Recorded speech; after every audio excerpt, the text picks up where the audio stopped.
Welcome back to another episode of Eagles Weekly. Here are your hosts, Brett, Haas, Mac, and Jack. How we feeling, fellas?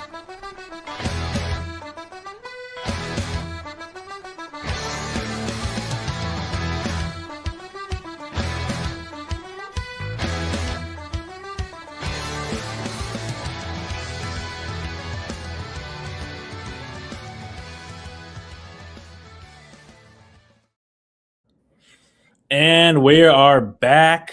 Another Mac and Jack show for you guys. It's been a while. Glad to be back. Are we glad to be back, Jack? Glad to be chatting with my buddy Mac, but state of things, it's been better, but it's obviously been better. We're definitely dealing with some low points of BC fandom, BC athletics, which we're going to dive into. But yeah, I got here Jack, the ACC athlete. Brett Ryder's on a little Eagles sabbatical right now. We're Eagles daily sabbatical, so we'll see him later. But a much deserved sabbatical, I'd say, because sure, based on everything that's going on with BC athletics. So, which we're going to dive into right now, Jack, because since we've been off air, we had some announcements finally. The question that I've been asking Bill O'Brien pretty much every press conference, where the point he's like, Mac, please just stop asking me these questions because I can't answer them. Like, those are, I think he said this about 3 or 4 times to me at press conferences this year because I had to keep asking him the same question about what is BC doing? What support are you getting? Things like that. And he kept being, those are questions for people above me. Those are questions for people above me, which they are. I wasn't able to get direct answers from them, but finally, once the season was over, once BC finally got their first ACC win of the year, we got an announcement from Blake. We got the letter, hashtag the letter, which I'll pull up right here. Jack, do you want to just dive into your thoughts on the letter from Blake James? He did in this letter, I'll just say this, make a commitment to Bill O'Brien, because I know there were some people like, is he going to fire Bill O'Brien? I think the majority of people knew that they were going to stick with Bill, but he at least made that clear that he's sticking with Bill. But then also I think the number one thing that I took away from it was finally an answer on the support, because there's been a lot of reports and rumors on how much funding BC Athletics was giving football. And for the majority of Power 4 schools, that number was more in like the 12 to 15 range, and BC wasn't hitting that mark. So it now seems that, at least in this letter, they said they're committed to maxing that out of the $20.5 million, which will be a little bit higher next year. They're going to commit to doing the maximum revenue share, which is a huge deal, because that could be potentially, based on reports, that could be double of what, the amount of funding that Bill O'Brien got this year. So interesting to hear your thoughts on that, Jack. And then, we'll go from there, I guess. Yeah, definitely. Well, I think this letter it's pretty, I'm sure it was very intentional, the timing that Blake dropped this, because I think it came right after they hired Kenyatta Watson to be the football GM. That was the other for sure. Yeah, so I think it's it's like a good a sign as any as you can look for from the like in this current state of things with the football program. I mean, after they went after only like 2-10 on the year, I mean, it's nice to hear that there's some sort of awareness at the admin level, and I don't think it's also an accident that this is kind of just preceding Father Jack Butler's becoming like the university president. I'm sure he kind of gave the okay, or he kind of gave like the green light to send something like this. Yeah. So I mean, it's a good sign. I mean, as it stands now, it's words on paper, so we'll see like what actually happens. But I think bringing in a guy from the SEC to be like your GM, I think Watson's from Auburn, right? Like explicitly stating that you're fully committed to maxing out that revenue share, I think is it's a really good sign. What kind of players, what kind of quarterback, because we'll get that later. We need a quarterback. What this kind of nets us, it's TBD. I would have wished, there was some sort of awareness about this like a year ago or so. But better late than never. But yeah, I think it's a good sign. It's just words on paper, like I said. But I think with the GM in place and seemingly, double the amount of capital to throw at players. Hopefully, this is a step in the right direction.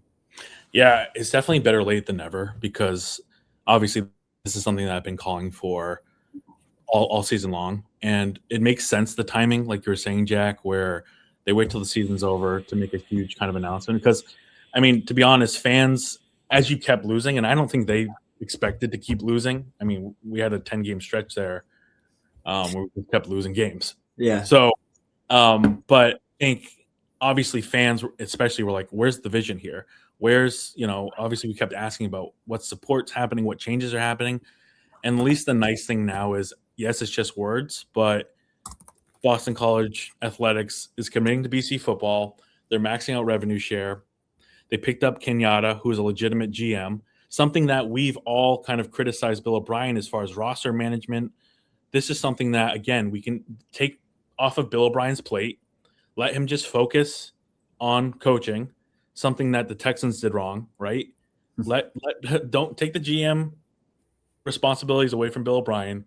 Give it to a legitimate GM who, like you said, has SEC experience, has worked in a bunch of Power 4 jobs. He understands the roster that you need to put together to be able to compete at this level. So then it's a matter of, will they have the right assets to do that?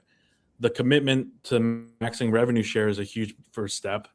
Obviously, NIL is going to be the next big question mark.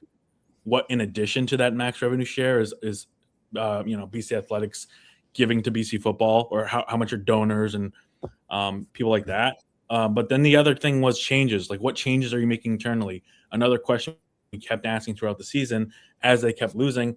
And at least you get the 4 big changes, which is bringing Kenyatta.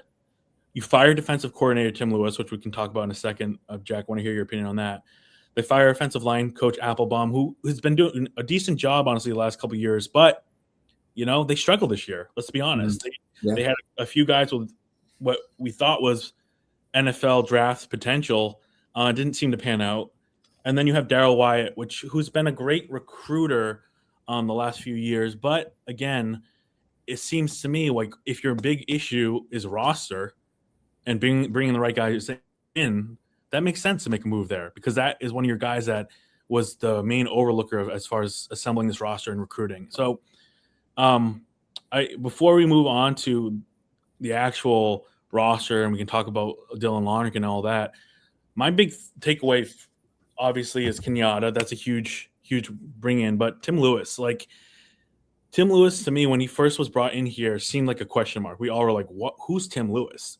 Yeah, a lot of NFL. If you're a Pittsburgh Steelers fan, maybe you knew about him, but outside of that, people were like, he's an NFL guy who hadn't been in the NFL for a while. This now gives you an opportunity to bring in a college defensive coordinator, someone who can connect with players at the college level, who's got experience at the college football level, especially the Power 4 level, but also a recruiter. It doesn't seem like Tim Lewis was that active in the recruiting, but like nowadays, it's such a difference. It's so different now. Like, you have enough NFL coaching experience to draw people in to develop them, but now you need someone that understands the college landscape and is able to, I think, connect with the youth, but then also, be a really good recruiter and be like proactive out there on the recruiting trail. So that's a super exciting opportunity for BC. I think that's going to be a massive hire for Bill O'Brien with the direction he wants to go with his program, and as far as bringing in coaches that not only can develop players but can recruit. But your thoughts on Tim Lewis, Jack, firing? I thought it needed to happen based on obviously the disaster that was the defense this year. Yeah. I mean, I'm going to go 2-10, 1-9 in the ACC. You got to make some changes, so I'm not surprised at all that it was Tim Lewis. I agree with what you said. Like, it was a big question mark coming in. I think his last job was in the XFL. Right. And and we were like, I kind of remember being like, oh, pleasantly surprised by how okay the defense was last year. Oh, they bend but they don't break. Yeah, well, they they bent even when they had Donovan Ezeraku on the edge there. So he took Ezeraku away, he took Cam Arnold away. We didn't really see Tim Lewis have the ability to replace that in any sort of aggregate in any way. Like the defense this year was like it was Swiss cheese for the most part, outside of like pockets of flashes against like the first half against Notre Dame or whatever. So I'm not surprised. I was initially pretty surprised by the Applebaum firing. I thought like BC could always like hang its hat on. I mean, hang its hat. It's I don't know, but they always had like a decent offensive line, like especially last year, and then this year there were some question marks. I actually thought like that wasn't one of the biggest issues this year, the offensive line. Like in terms of like if I was to list all the problems that BC had, like the offensive line would have been like I don't know, like number 6 or something. Like they were like pretty fine. Like the pass protection was okay, the run game wasn't great, but like I don't know, like this team had much bigger problems than that. But I mean, you're right. I think when you think about it, they had certain, they had NFL talent on that line, but Jude Bowery, he got hurt a lot of the times. Logan Taylor, I don't think was right. Those are necessarily as good as you might have hoped, and then he couldn't plug the holes that were left behind by like, the guys from last year. So I think when you think about it, you understand that. So yeah, I'm not surprised. I mean, I think a big thing is Will Lawing is still on staff when there were a lot of question marks around, the play calling, things like that. One, I think, he has previous ties to, Bill O'Brien pre-BC, I'm pretty sure. And the other thing, I wouldn't be surprised if like, Bill, I'm sure he's already pretty involved with like the offensive play calling. I wouldn't be surprised if he, takes an even bigger role in that. So, all makes sense. Changes had to be made. Tim Lewis. I don't want to say anything bad about Tim Lewis. I'm sure he's a great guy, but I think it made sense to part ways with him. So yeah, I mean, I think like you said, it's an exciting opportunity to bring in someone new, someone like you said that can recruit, is connected to the college game. So yeah, I think not necessarily surprised at any of that, but yeah, it's definitely an opportunity for us. Yeah, I mean, just when you go 2-10, like I definitely lean more on the hey, get rid of people. Try to clean the house as much as you can. You can't not. Yeah, you cannot, and that's what everyone was calling through, even throughout the season. Like, are you going to fire people mid-season? Like, it was that bad that people were calling for that. So the fact that they are making significant changes, and yeah, like you mentioned, like I think there's still even opportunity for even more changes. Like the question mark is Will Lawing. I know, Bill O'Brien has a long history with him, but that's what's interesting about the DC firing with Tim Lewis is, say you do bring in someone that has more experience at the college football Power 4 level, more attuned to the college landscape that's happening right now.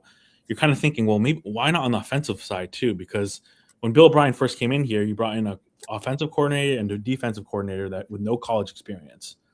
And you're just thinking, okay, well, maybe that will translate. Well, it seems to me the last couple of years it didn't fully translate. So it'll be interesting to see if maybe he does make moves with more of the offense. I know he's more responsible and in charge of kind of overseeing what goes on with the offensive plays. So again, we don't really fully know how that works, but the other big move, there was actually one other move too. I'll mention. I did get confirmed this week is that Bill O'Brien's right-hand man, Burge Najarian, who basically does like all the operations and does Bill's schedule and all that, he'll be leaving as well. Boston College. I mean, I think a lot of people anticipate him probably joining Bill Belichick and UNC because he was, of course, Bill Belichick's right-hand man for like over 20 years plus. So I expect him to probably go there. Jordan can only do so much of the scheduling. She's busy. Yeah, I would think that would be a good move on his part to have him in charge over Jordan. So maybe good for all of them. But yeah, that was the other move. Obviously, he's not involved as much with actually coaching the players, but he oversees pretty much all of that. So that is something significant to see if Bill brings in another person to maybe manage all those things that Burge Najarian did. So yeah, there's a lot of changes, and at least I think for fans, you're like, yes, there's changes. And also, I think the number one thing is the commitment to more funding, because I think that's an obvious thing that we all draw from this 2-10 season. Is okay, where's the support, and where's specifically the financial support? Yes, these are just words. This hashtag, the letter from Blake James. Now we're going to see how is it executed, how is it put into writing. But at least especially the $50 million challenge to donors to bring more money in. I mean, that's huge. I mean, that's something that, I mean, I think he literally puts that in the letter about like even like transportation and travel and covering all that stuff. Like that stuff makes a difference. I mean, we all yelled about the fact that BC went out to Stanford where the season fell apart, and they couldn't come in Thursday, which they should have, and then they had to come in Friday and then play a game the following day at like 10:30, which would have been like, again, their bio clock at 11, like basically kicking off at like 11 p.m. I mean, that stuff makes a difference. That could have changed that honestly changed the season. Like maybe go out there at a regular time and you actually have funding, you're actually operating like a Power 4 school is supposed to. And the season is a lot different. So again, there's so many things that, financial support affects. And let's just basically, can we get it to a point where that isn't the factor for why BC's losing, right? Like, if it's coaching and we need better players and we need better coaching, that's one thing to fix, which is also an issue. But like for it to be that we don't even have enough funding, we're not even on the same playing field, and we don't even have a chance, that's where, I mean, you can get the most frustrated as a fan. So at least having this vision from Blake is a huge step forward. Yeah, and honestly, I'm curious what that. I'm sure Blake has specific things in mind that he wants to put that $50 million towards over the next 5 years.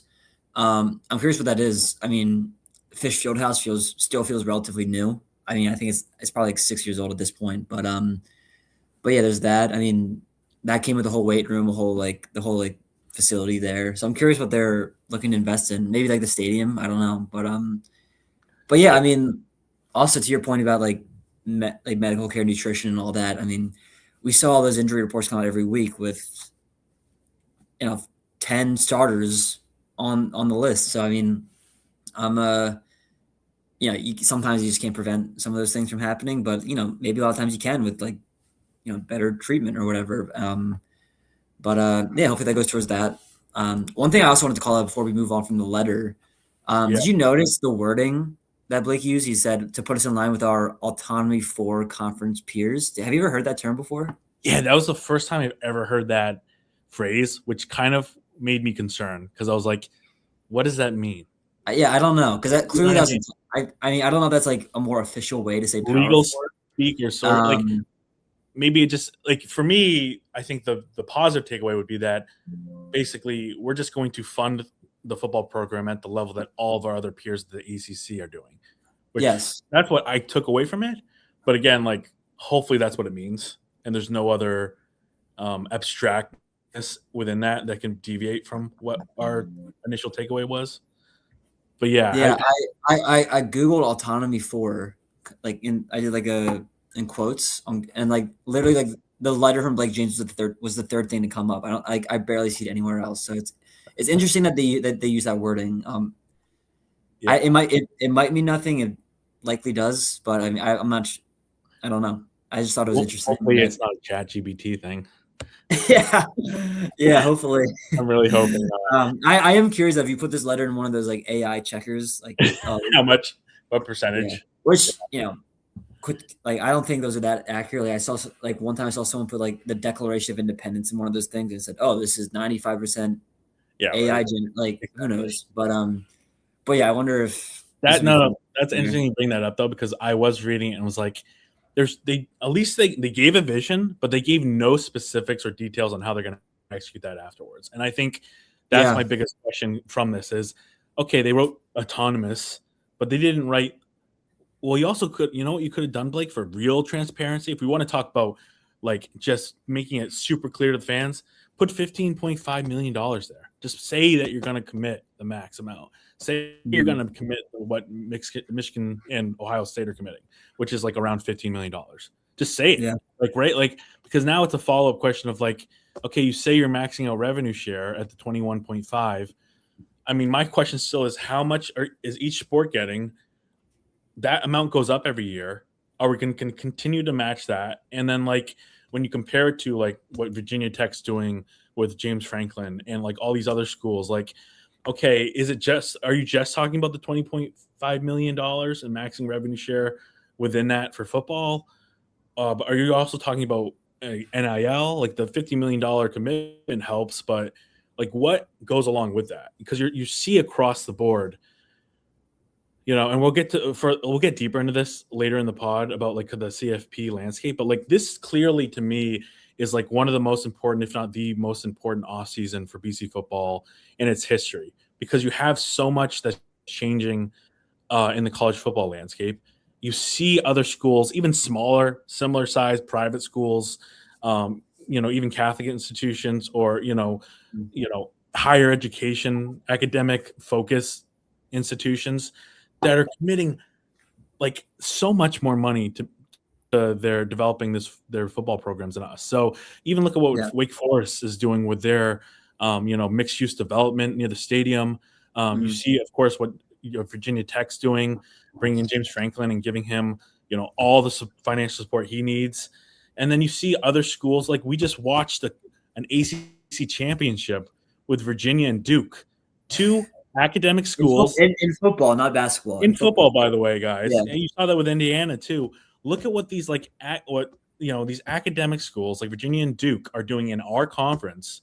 They're getting to the championship game because they're funding their football programs. They know this is a massive draw and a massive part of their brand and getting everything together and moving the university forward. So it's going to be a massive offseason. It's going to be huge for us to continue, following this and reporting back to you guys. But at least we have a vision here. Now it's a matter of how they're going to execute that and what are the details and what does it mean autonomously? Like what does all that mean? Yeah. Or conference peers. Like I mean, I'm sure he was planning on releasing a statement regardless of what happened in that Syracuse game, but I do want, I'm sure that seeing Duke and UVA compete for an ACC title really, it probably bothered Blake. Like, it's like two schools that, are like kind of our academic peers and kind of our football peers most years. Like, those are the teams. It's not like there's like the perennial teams of like there's Miami, Clemson, Virginia Tech some years. I don't know, not so much lately, but those are like the top dogs, and then like there's a tier of like us, UVA, Duke. We've kind of been in that like second tier where we're academic, we're smaller, things like that. So I'm sure it bothered him seeing like two of those teams play for a title and potentially a spot in the college football playoff, which Duke didn't get, obviously. But while we were sitting about to be 1-11 in the first half of that Syracuse game, and then what happened in that game happened in that second half. But I'm sure that certainly plays a part in Blake's thinking going forward and seeing like you said, these academically focused schools, these private schools, really starting to succeed in this era where you can really invest more money in your team. And I think it's positive. Like I think Kenyatta even mentioned in an article recent about his move to BC that he's going to look at Georgia Tech, Virginia Tech, or Virginia, Duke. I mean, these are literal academic schools in your conference that traditionally were at the bottom tier for football, and now they're competing in ACC championships. BC should be able to do that tenfold, and there's no other competing, honestly, schools in the region. I guess you got UConn. So like the fact that you're not competing at that level and you're going 2-10, like this was an obvious move from them, and I think it flows into exactly the bigger question, which is roster. And I think the thing that fans aren't necessarily surprised. I don't know your take on this, Jack, but I wasn't necessarily surprised this happened. But it's just a reflection of where BC football is at. So Dylan Lonergan enters the transfer portal. We hear about this, I think, last week. And initially, you're like, oh my God, like, you spend most of the year trying to develop this kid, not going with Grayson James. And then he ends up, you end up going 2-10, and then he enters the transfer portal. Bill O'Brien says the big reason that he was quoted on this, that he wasn't able to guarantee him the starting position next year, which is the reason why he entered the transfer portal, which I agree with, to be honest, because he didn't do, yes, he beat, yes, they, you saw certain games where he performed really well, but I don't think he was in any position to, guarantee that spot to him. You have obviously a talented quarterback like Shaker Isaac still on the roster. And then you have, Femi Babalola coming in. You have a few really talented quarterbacks coming in. And then, of course, the transfer portal. So this is why I want to, first get your take on, I guess him leaving, Lonergan leaving, Jack. But also, for me, Boston College needs to pick up someone in the transfer portal, maybe someone with experience or whatever, especially if they're deciding to actually commit to supporting this program more. Bring someone into the portal seems like the right move. We're going to have another competitive thing. But my first, again, takeaway is, man, this is a reflection of BC football, because I think this is the 5th or 6th year in a row where we haven't had we're going to start a quarterback that we didn't start the previous year. We haven't gone more than, it seems like, a few games with a starting quarterback. So it's like, this is where we're at. And until, honestly, you have a sustainable quarterback that you can build your program around, you're going to continue to be in building mode. You're still building a program. Until you get to the point where you have a coach and a quarterback, you're not going to be able to, build some momentum. So it's a tough pill to swallow, but that's where we're at. Yeah. I'm not surprised that Bill didn't want to guarantee him the job. I'm sure Bill's always planning on trying to go after, I don't know who's going to be, I know the Notre Dame backup is in the portal. He's a 4-star. I'm sure Bill is always going to go after some sort of quarterback, which is why he didn't want to guarantee the Lonergan the job. Yeah. I'm a bit, I think it's probably recency bias, but I'm a little bummed to see Lonergan go. I mean, we saw, he obviously had those first 3 games where he threw the ball incredibly well. Stanford, he had, he had a good first half, kind of pretty shitty second half, and then kind of crumbled down from there. But then you have the Georgia Tech game where they take it under the wire. Lonergan throws for 360. So yeah, there's clearly something there. I think he's very talented. I don't think any other autonomy for school is going to guarantee him a starting job outside of maybe Syracuse or something. I don't know. Certainly, I don't think he's I don't think we'll see. I could be very wrong, but I don't think he's shown enough to get a guarantee anywhere. But I'm sure he wants to go somewhere where, I don't know what his communication with Bill has been like, but I'm sure he sees a path elsewhere as being, better for him personally. But yeah, so I don't think it's super surprising. I don't know. I know nothing about the transfer quarterback class. I mentioned the Notre Dame guy. Yeah. I just saw that come up on my Twitter last night. Outside of that, I have no idea who they could possibly go after. I'm sure they have connections. I'm sure maybe Kenyatta has some connections through Auburn or SEC or whatever. Yeah. Maybe get a backup quarterback from the SEC. I don't know. There is a backup quarterback that entered transfer portal from Auburn, so that'd be interesting. Yeah, but maybe.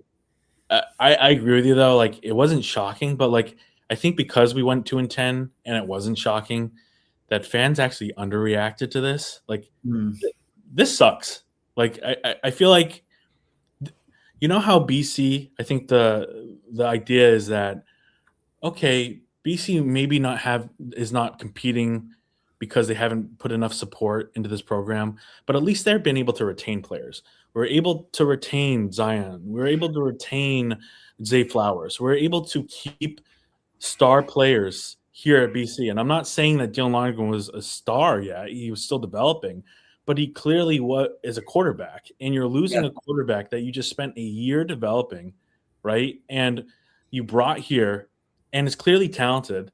And this guy has potential.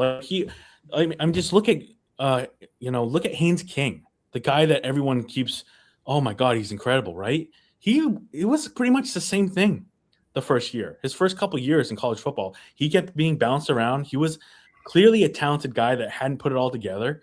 And look, in his senior year, he had an incredible season this year. He had an incredible season last year. Like, you got to give quarterbacks like more time. And I think for me, it's like this sucks because we weren't able. This seemed like the first time we weren't able to retain a player that was a valuable asset for this program going forward.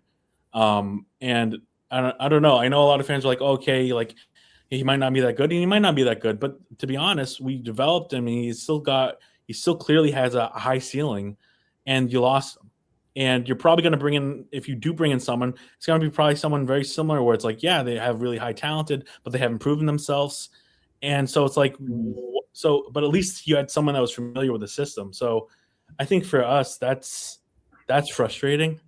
And I guess that's when I think about it more. And you just mentioned like, oh yeah, like that stinks that he left. Like, yeah, I agree. I think that sucks. I know like fans weren't fully attached to him. I know we obviously have a lot more of compassion for Grayson James and the incredible job he did. Especially even like helping getting that last win against then Syracuse, and how he was able to come in and obviously take over the job multiple times when BC didn't go with him. But still, Lonergan was the guy with the high ceiling that we were looking forward to develop this program around in the future. You lost him. And now, right now, you're sitting with a football program that just went 2-10 and doesn't have a quarterback, and that's really the reality right now. So, yeah, no, I mean, it does think that he left. I mean, he had like his whole middle of the season, he's kind of in and out with injury, and I think Graham put out a quote or an article, I think, about saying like, oh yeah, he got injured in the Stanford game or something. That really kind of like. Yeah, you can see it too. Like he's in and out of the games. Great. He would go in for a series. Grayson James would go out with, his hand getting hurt or whatever. Grayson James would come in. Yeah, and then he throws that gem against Georgia Tech, where you're like, oh, maybe we do have something here after all.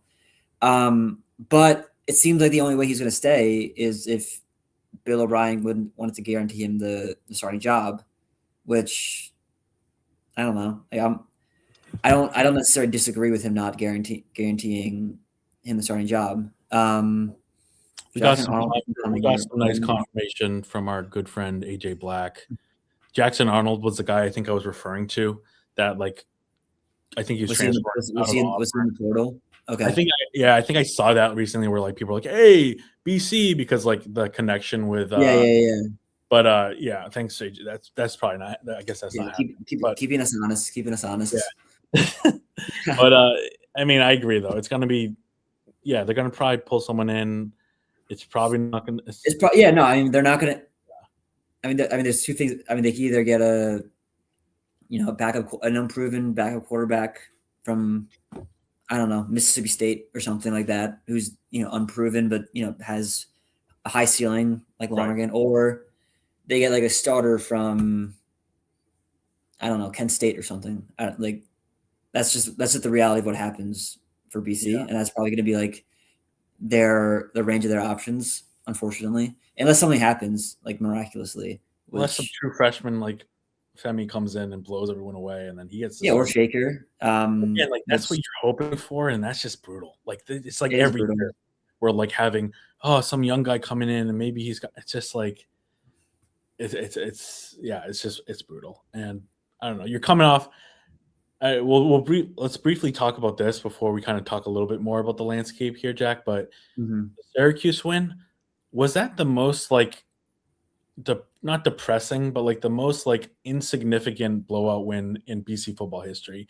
You beat basically your rival, I guess, in football. You go up there on the road, you blow them out, and like, I mean, yay! You know what I mean? That was the takeaway, right? Like, I don't know. That was my feeling from it, and it's just, I mean, I'm not gonna get too upset with a win. Like we finally got a win. We finally got a Power 4 win. We finally got a conference win. That's great, thank goodness. But it's almost like we should have got that done against Stanford, and the fact that we even had to wait till the last game of the season, it just almost brought that up, that reality where it's like, okay, thank God they got the first ACC win, and then you're like, that was the first ACC win.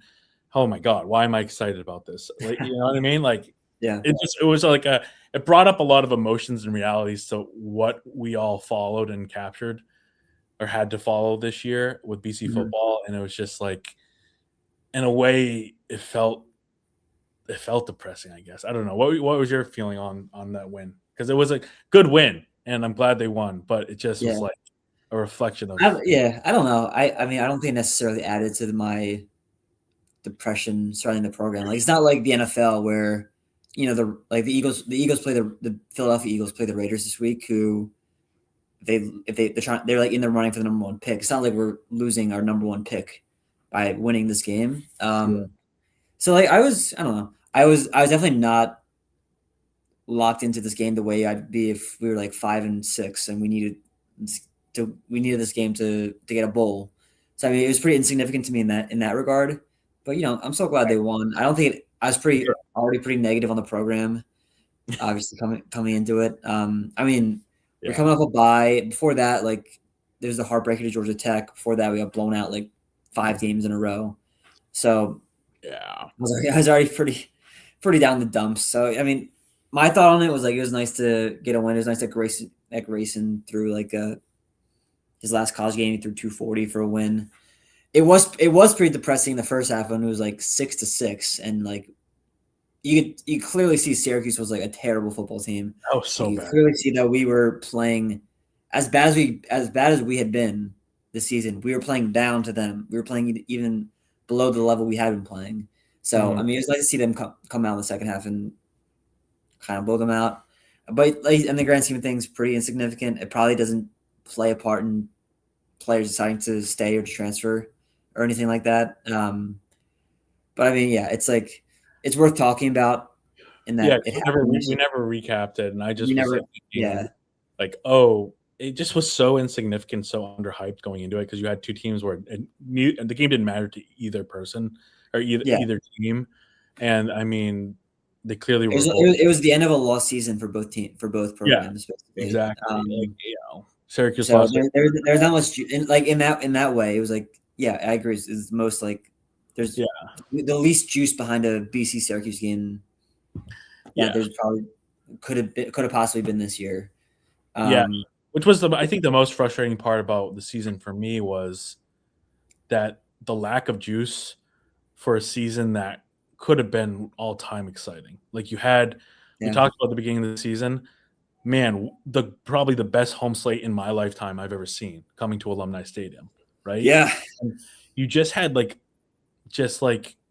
energy was, you saw, I mean, shout out to the students, they showed up, but the energy was just lower than it should have been. Like you almost beat Notre Dame, but again, it's like the stadium wasn't full and packed to what it should have been.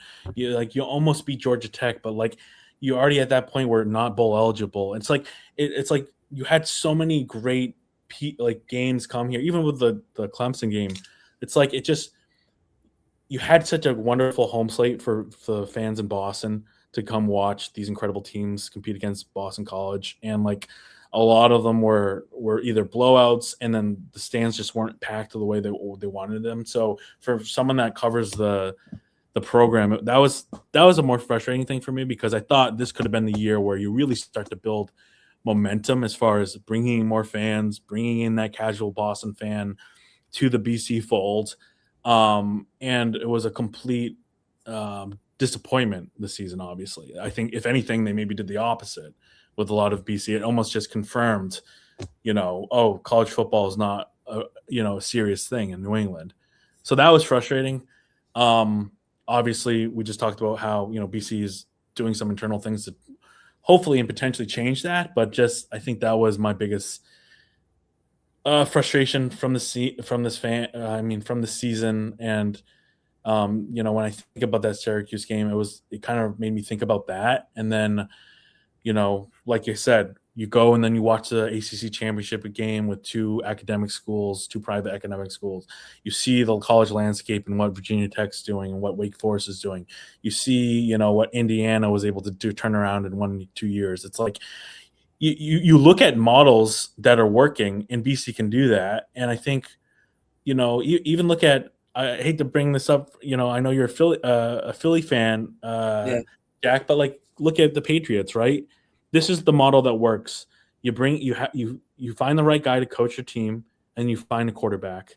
And for everyone saying, "Oh, it takes 4 or 5 years to build," it doesn't. It can happen over a year or over a 2-year span if you find the right coach, which I think has potential to be Bill O'Brien, still has the potential to be that, and of course the right quarterback. And this is the second piece that you need to be able to turn your program around and start to find actual momentum, which is for 6 years now, BC hasn't had a legitimate starting quarterback to come in here and lead this team. And I think that's where we're at. Until that happens, we're just going to be sitting here talking about the same thing, where there's just utter disappointment and as far as expectations go, not meeting them year in, year out.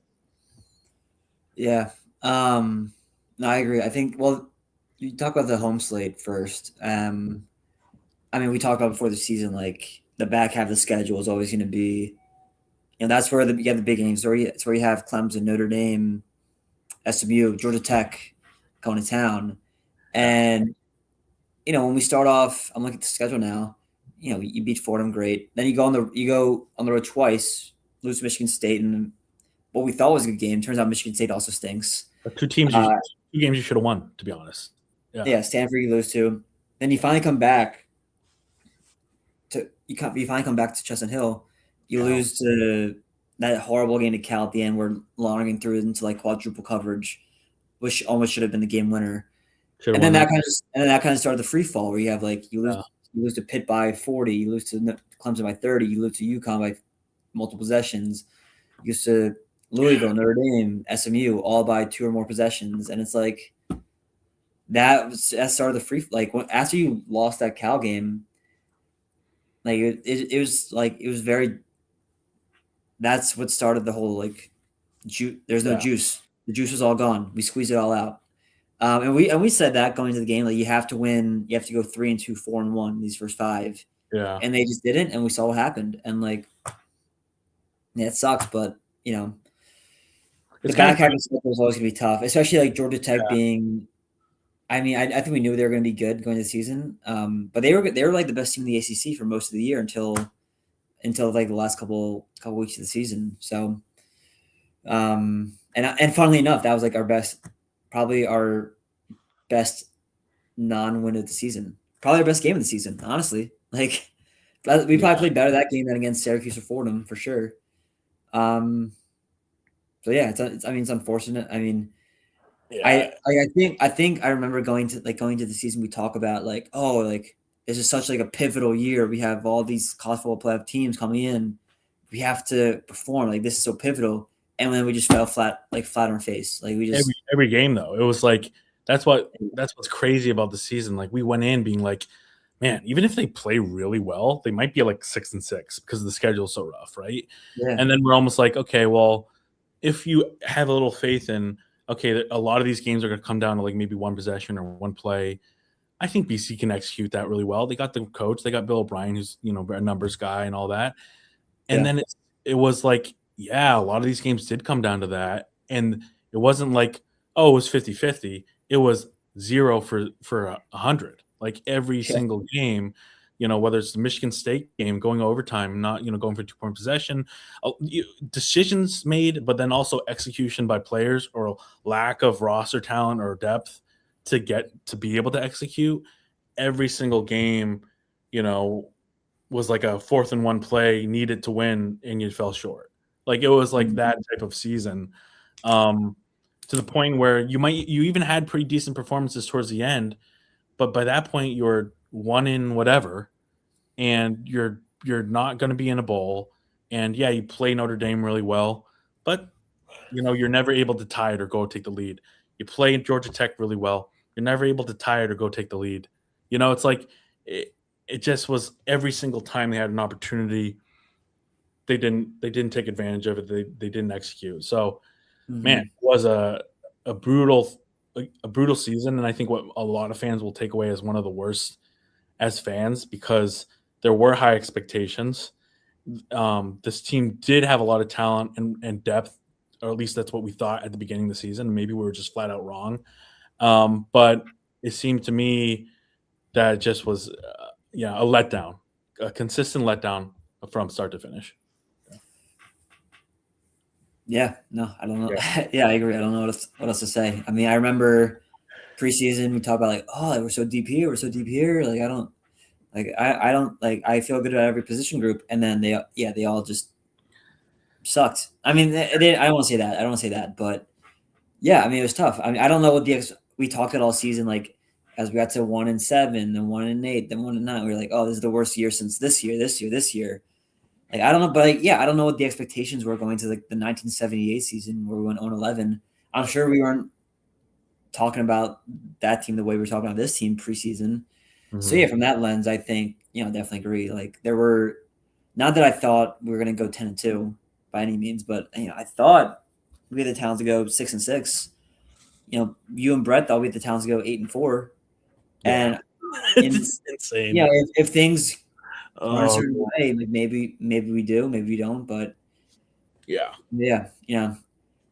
I don't know if I've ever been as ready to turn the page from a season as I am this year. I mean, that was just, terrible year. I mean, hopefully Blake's letter sets like a tone for next season that they're gonna invest in this team the way like a serious institution would. You got Father Jack coming, which we've been talking about for 2 years. You got Kenyatta now. Hopefully that turns a page, but yeah, we'll see. This is the part of the podcast where we also turn the page to just as a disappointing and annoying program that is BC basketball. But I will close it out on that exact note for as far as football goes, Jack. Thank God we're turning the page, because now comes the hard work for BC Athletics, and it is funding this program, executing this letter that Blake put out. And like you said, we have a new administration coming in 2026. Mm-hmm.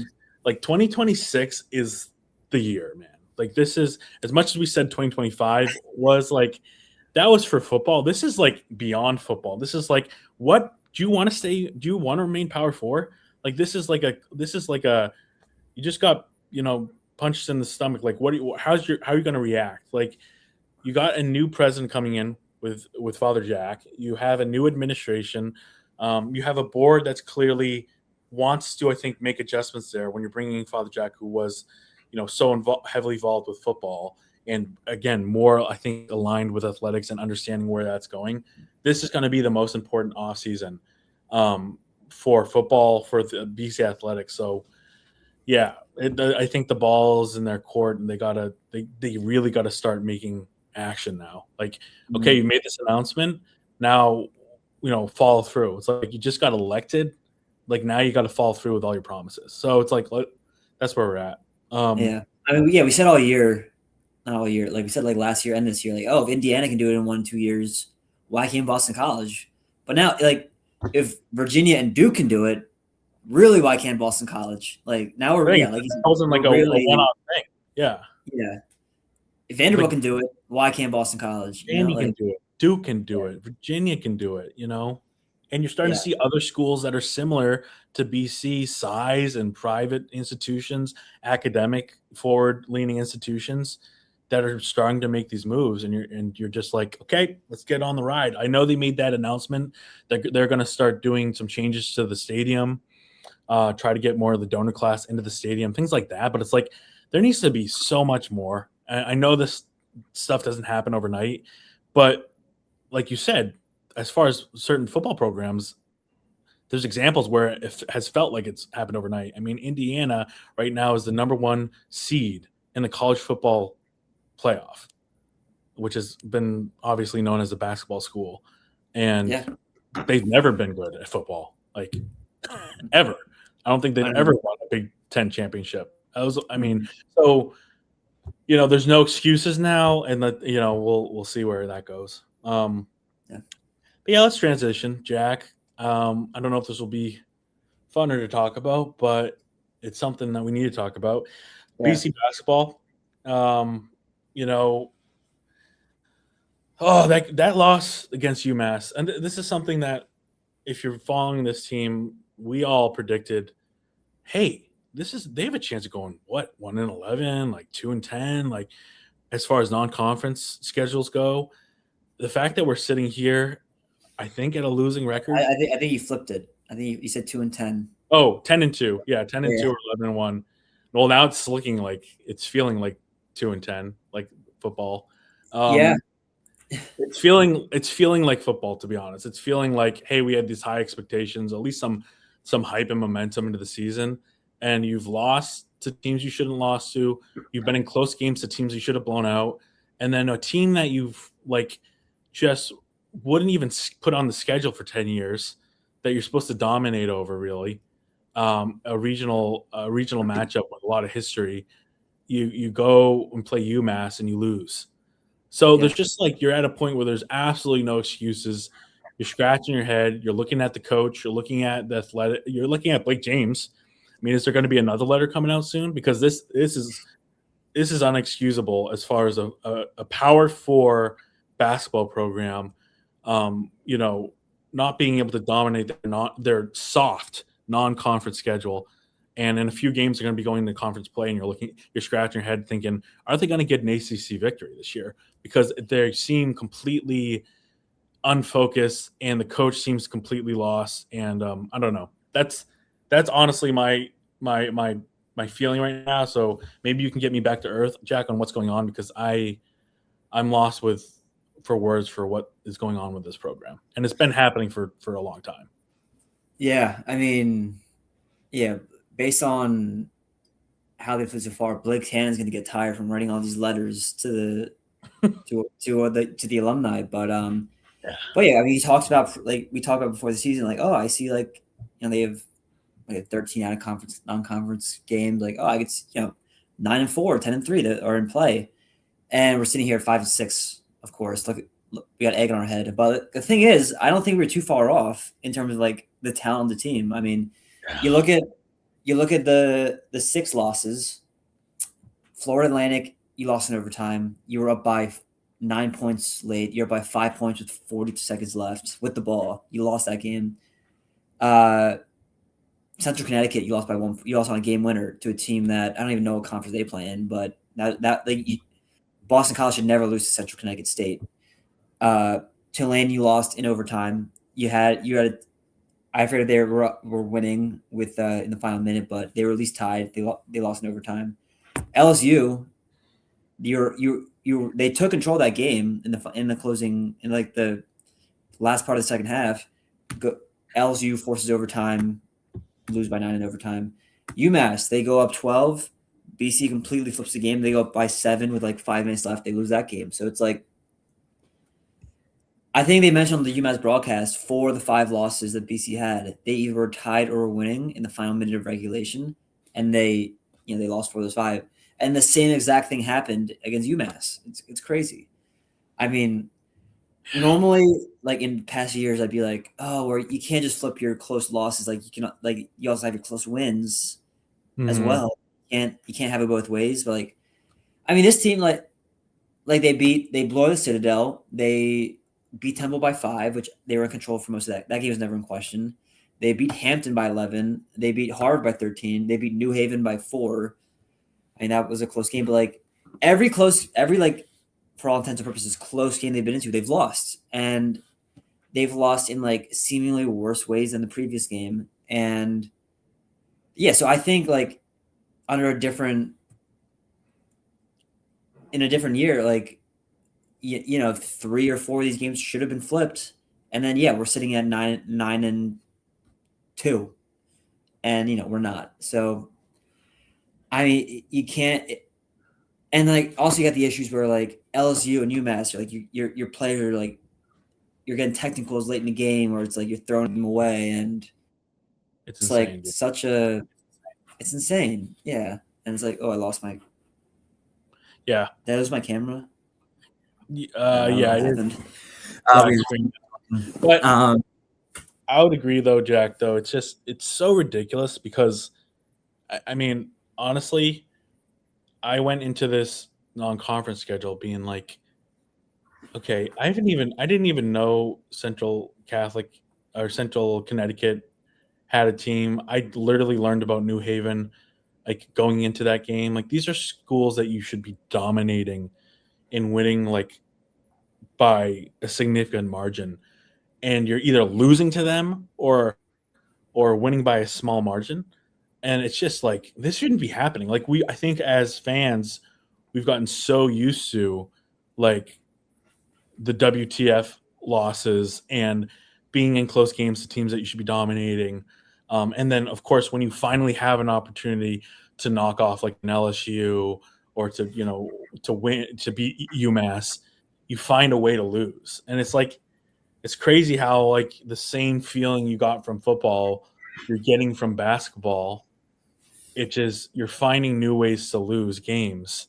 And it's like, I didn't realize there were so many more ways to lose, but I don't know another fan base that have seen more ways to lose than we have in the last couple of years from these two programs. But it's like, it's wild to be honest. And Yeah. you're I don't know the feeling just watching that UMass that most recent game, you have a slight lead or you're like, and you're going into those final 3 minutes and you're like, I know we're going to lose this game. Like, like that is, I don't know what BC fan didn't have that feeling. Like, oh, we're going to lose this game. I think we were even texting during that game. Like this is going to be a disaster. And then look what happens. Like there's turnovers. There's two people that get technical fouls like in the last 3 minutes of the game, like inexcusable, just like things sometimes you don't even see in like full games. You're seeing the last 3 minutes where BC has the lead and they just find just insane ways to lose it. Whether it's not taking timeouts when you're supposed to, whether it's, set plays, whether it's, oh, the guy that I designed to shoot the ball, they didn't even get the ball. I mean, this is what we consistently talk about after these losses. And it's just like, for a Power 4 school in the ACC, what used to be a basketball conference, you are not able to not only be competitive, but you're not even beating teams that I didn't even know existed. And then you pull out, you have leads in like, I believe 4 or 5 games that, at the end of the games this year. It's not like we played that many games. We played like 10 games or 11 games. 5 of them you had leads going into like the last 3 minutes or whatever, and you've blown all of them. So it's like, it's insane, Jack. I think this is absolutely insane what we're dealing with right now. Yeah, and like Earl's first 3 years, you saw them grow as a team. I mean, you saw them go from 11 wins to 13 wins to 15 to 20 wins on the season. Which Brett says don't count, but you count all your wins at the end of the day. They won 20 wins. They won 20 games that year. And then you took a step back. The whole starting 5, they all leave. Jay-Z, Claudel, Mason, McLaughlin. Yep. Yeah. If you're trying to mess with my I don't know what's up with my camera. I'm just gonna keep doing it. No, we're good. Yeah.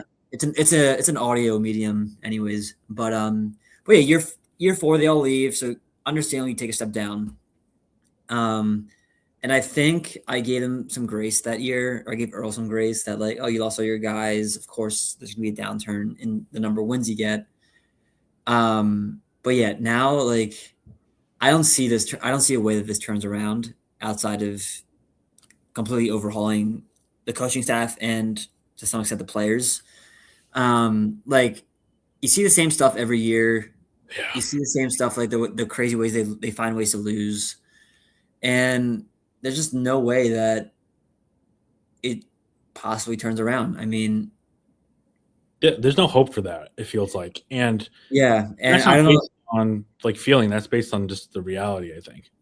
Yeah, and I don't know if if Blake's like letter or his commitment to funding will have any effect on his appetite to pay Earl a buyout after this year. Because I mean, after this year, he's signed 3 more seasons. So I mean, there's a pretty significant buyout there. But I don't know if that changes things. But I mean, if we're talking about a serious athletic program that devotes the full amount of funding to football, that program also fires their basketball coach for years of incompetence. And,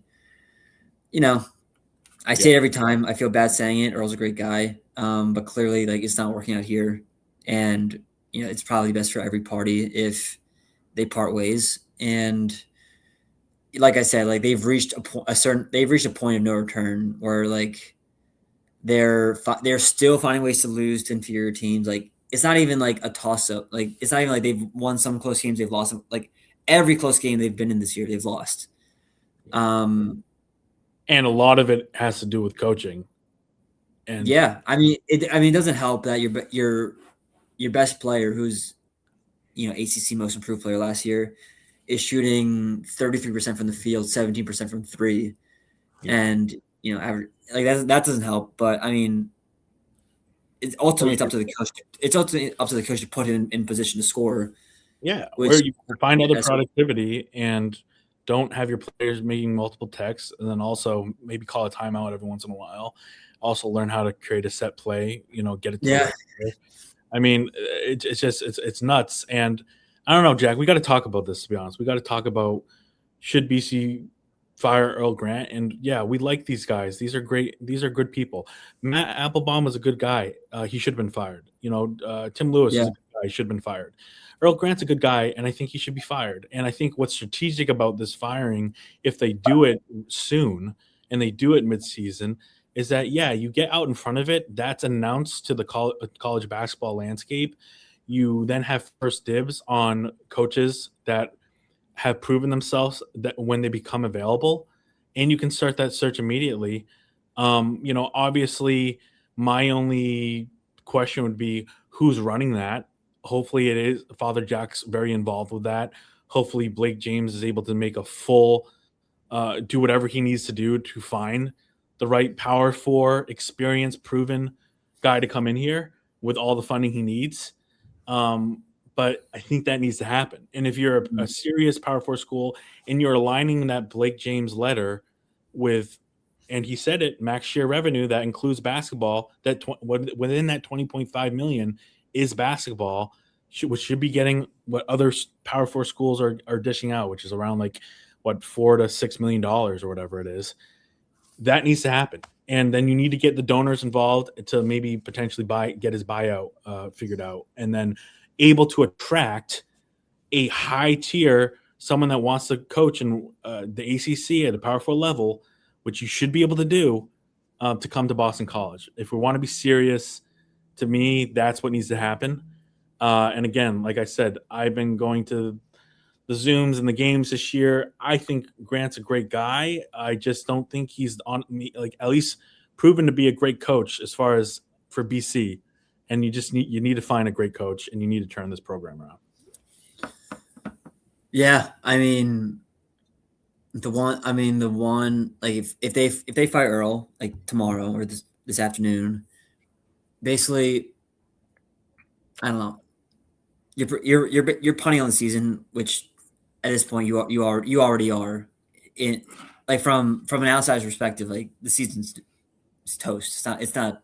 Yeah, nothing good is going to happen after the season. Yeah, I've admitted basically that. You're admitting. I mean, that. You're admitting that, which I don't know if their appetite to do that internally. I'm sure it's higher than most places in a similar situation, but But yeah, I mean, I'm curious about the type of coaches that will and are available right now. If I had to guess, I think it'd be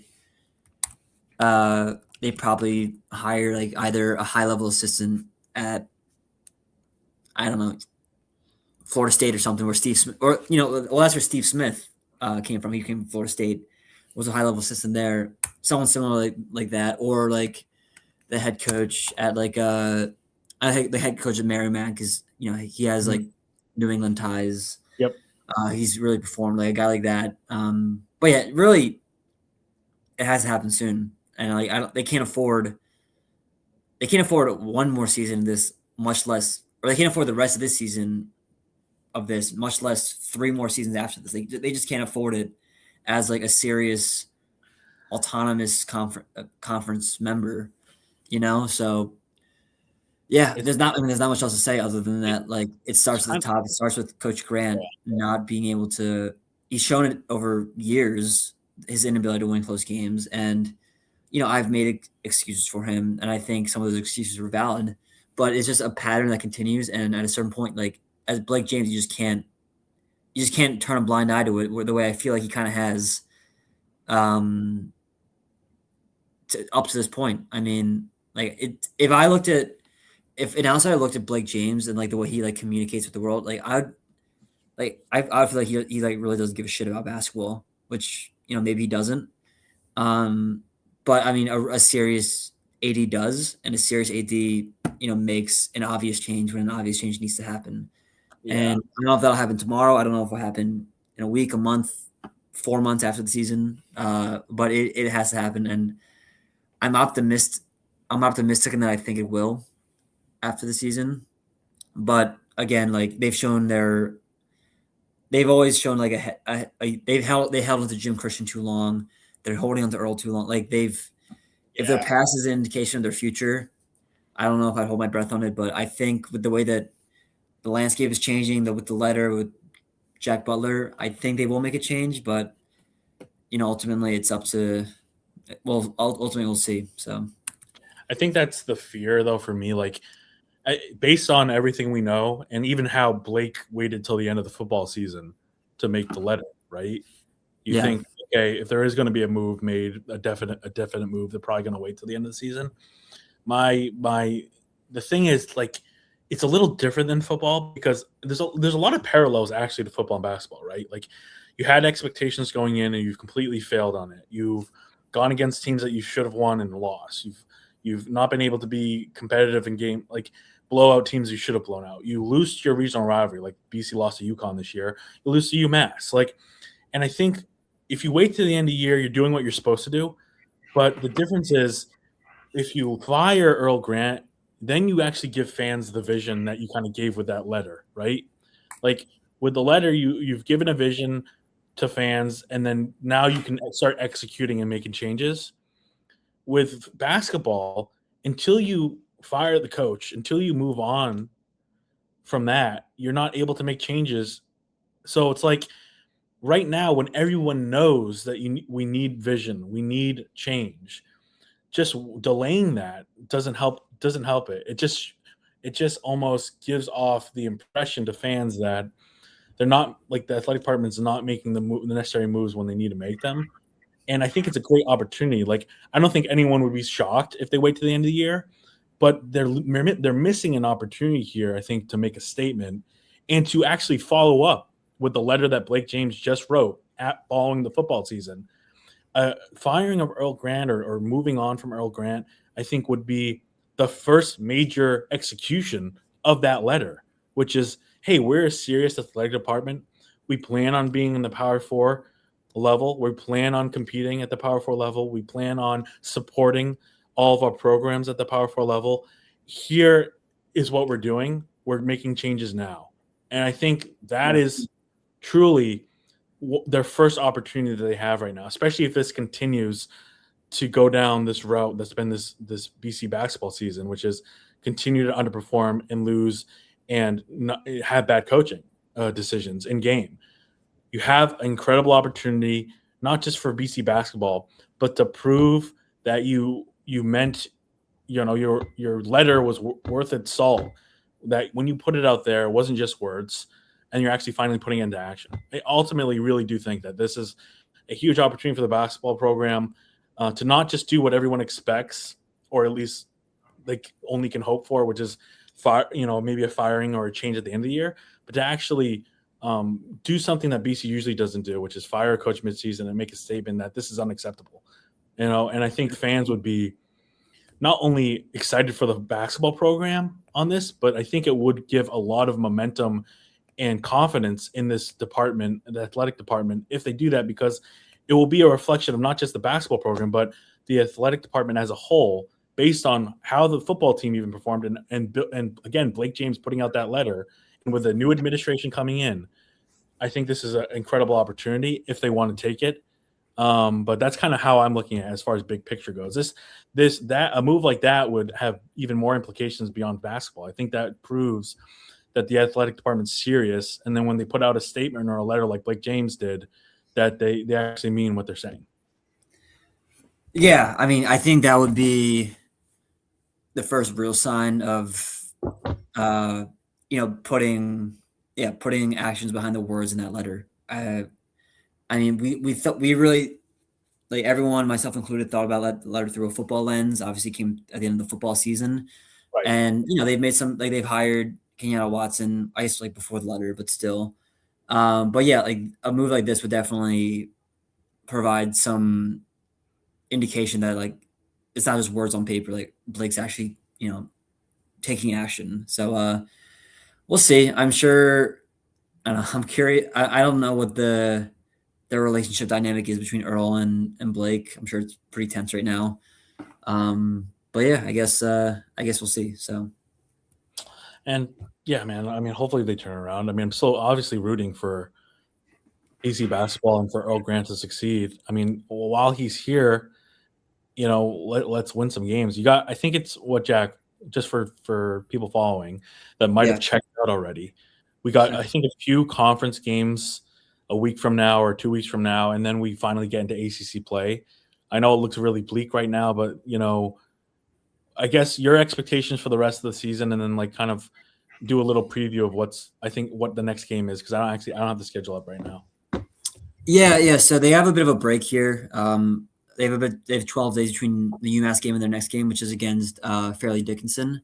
Yeah. And then they wrap up conference play or non-conference play against Lemoyne about 6 days later. So they have, over the next 2.5 weeks, they only have 2 games. Two games that they should win, knock on wood. But yeah, then once the new year starts, they open up conference plays Georgia Tech, NC State, Louisville, and then they get into it.